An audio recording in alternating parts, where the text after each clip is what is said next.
প্রধানমন্ত্রী সহ যেসব মন্ত্রী উপদেষ্টা সরকারি গাড়ি ব্যবহার করছেন না। প্রধানমন্ত্রী তারেক রহমান রাষ্ট্রীয় ক্ষমতার দায়িত্ব গ্রহণের শুরুতেই ঘোষণা দিয়েছেন তিনি সরকারি গাড়ি ব্যবহার করবেন না, নিজের ব্যক্তিগত গাড়িতেই চলাফেরা করবেন। তিনি তা অনুসরণ করছেন। প্রধানমন্ত্রীকে অনুসরণ করে মন্ত্রী পরিষদের কয়েকজন সদস্য এবং উপদেষ্টারাও বেশ কয়েকজন সরকারি গাড়ি ব্যবহার থেকে বিরত থাকছেন। এদের মধ্যে রয়েছেন 5 জন প্রতিমন্ত্রী, 8 জন উপদেষ্টা এবং 2 জন বিশেষ সহকারী। সরকারি যানবাহন অধিদপ্তর সূত্রে এ তথ্য জানা গেছে। সূত্র জানায়, সরকারের শুরুর দিন থেকেই প্রধানমন্ত্রী তারেক রহমান নিজের গাড়ি, নিজের চালক ও নিজের ক্রয় করা জ্বালানি ব্যবহার করছেন।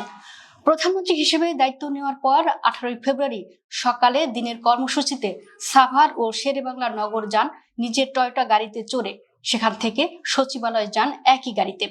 সেই থেকে এ পর্যন্ত তিনি সরকারি গাড়ি ব্যবহার না করার নীতি মেনে চলছেন। এমনকি নিজের প্রোটোকলও কমিয়ে এনেছেন।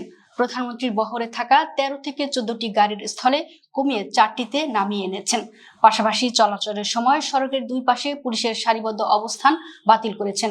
সরকারি যানবাহন অধিদপ্তর সূত্র জানিয়েছে, প্রধানমন্ত্রীর নীতিকে অনুসরণ করে পররাষ্ট্র প্রতিমন্ত্রী শামা ওবায়দ ইসলাম, স্থানীয় সরকার পল্লী উন্নয়ন সমবায় প্রতিমন্ত্রী মীর শাহে আলম, গৃহায়ন ও গণপূর্ত প্রতিমন্ত্রী আহমেদ সোহেল মঞ্জুর সুমন, পরিবেশ, বন ও জলবায়ু পরিবর্তন মন্ত্রণালয়ের প্রতিমন্ত্রী হলেন শেখ ফরিদুল ইসলাম এবং বিদ্যুৎ, জ্বালানি ও খনিজ সম্পদ প্রতিমন্ত্রী অনিন্দ্য ইসলাম অমিত সরকারি গাড়ি ব্যবহার থেকে বিরত রয়েছেন। সরকারের পূর্ণ মন্ত্রীরা কেউ অবশ্য এ তালিকায় নেই।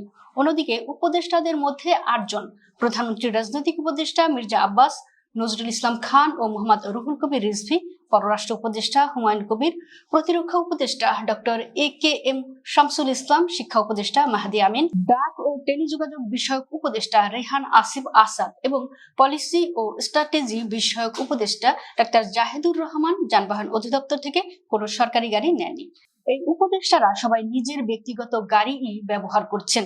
এছাড়া স্বাস্থ্য বিষয়ক প্রধানমন্ত্রীর বিশেষ সহকারী SM জিয়াউদ্দিন হায়দার এবং বিনিয়োগ ও পুঁজিবাজার বিষয়ক বিশেষ সহকারী তানভীর শাহরিয়ার গনি সরকারি গাড়ির পরিবর্তে নিজের ব্যক্তিগত গাড়িতে চলাচল করছেন। সংশ্লিষ্ট সূত্রগুলোর মতে, অতীতে দেখা গেছে সরকারি গাড়ি নেওয়ার জন্য মন্ত্রিপরিষদ সদস্যদের মধ্যে প্রতিযোগিতা লেগে যেত। কেন্দ্রীয় পরিবহন পুল কর্তৃপক্ষকে এ নিয়ে হিমশিম খেতে হতো। প্রধানমন্ত্রী হিসেবে তারেক রহমানই প্রথম সরকারি গাড়ি ব্যবহার না করার এমন দৃষ্টান্ত স্থাপন করলেন। প্রধানমন্ত্রীকে অনুসরণ করে সরকারের মন্ত্রী পরিষদের এই সদস্য এবং উপদেষ্টারাও সরকারি গাড়ি ব্যবহার থেকে বিরত রয়েছেন। আশা করা হচ্ছে এর ফলে সরকারি ব্যয়ের কৃচ্ছ্রতা নীতিতেও এর বড় রকমের প্রভাব পড়ছে।